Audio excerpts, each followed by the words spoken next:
জলবায়ু পরিবর্তনের ক্ষতি কমাতে বিলাসী জীবনাচরণ পরিবর্তনের তাগিদ দিয়েছেন অন্তর্বর্তীকালীন সরকারের প্রধান উপদেষ্টা ডক্টর মোহাম্মদ ইউনূস। আজারবাইজানের বাকুতে জাতিসংঘের জলবায়ু সম্মেলনের বক্তৃতায় তিনি এই তাগাদা দেন।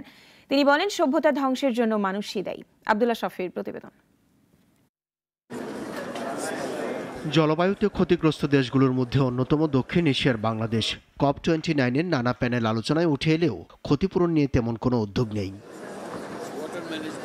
আজারবাইজানের বাকুতে এবারের শীর্ষ সম্মেলন বাংলাদেশের জন্য আলাদা গুরুত্ব রাখে, কারণ বাংলাদেশও রাজনৈতিক কারণে নতুন পরিস্থিতির মধ্য দিয়ে যাচ্ছে। প্রধান উপদেষ্টা ডক্টর মোহাম্মদ ইউনূস এই সফরে বিভিন্ন অংশীজনদের সঙ্গে আলোচনায় তুলে ধরেছেন সেসব প্রসঙ্গ।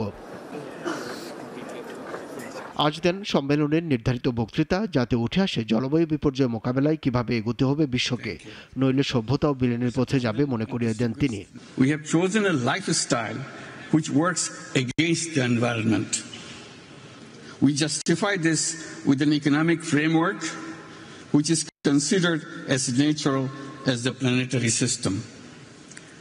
That economic framework thrives on limitless consumption. প্রধান উপদেষ্টা বৈশ্বিক এই সংকটকে ভিন্ন দৃষ্টিকোণ থেকে দেখার কথা বলেন। একটি নতুন সভ্যতার ভিত্তি স্থাপনের জন্য দরকার বুদ্ধিবৃত্তিক, আর্থিক এবং যুব শক্তিকে একত্রিত করা। Our civilization is at a grave risk. We need to mobilize our intellectual, financial and youth power to lay the foundation of a new civilization, a self-preserving and self-reinforcing civilization.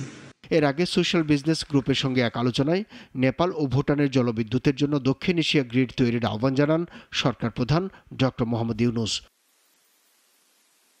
Abdullah শাফি, নাগরিক, Dhaka. Double million offer Walton fridge কিনে পেতে পারেন 20 লক্ষ টাকা, রয়েছে কোটি কোটি টাকার নিশ্চিত উপহার।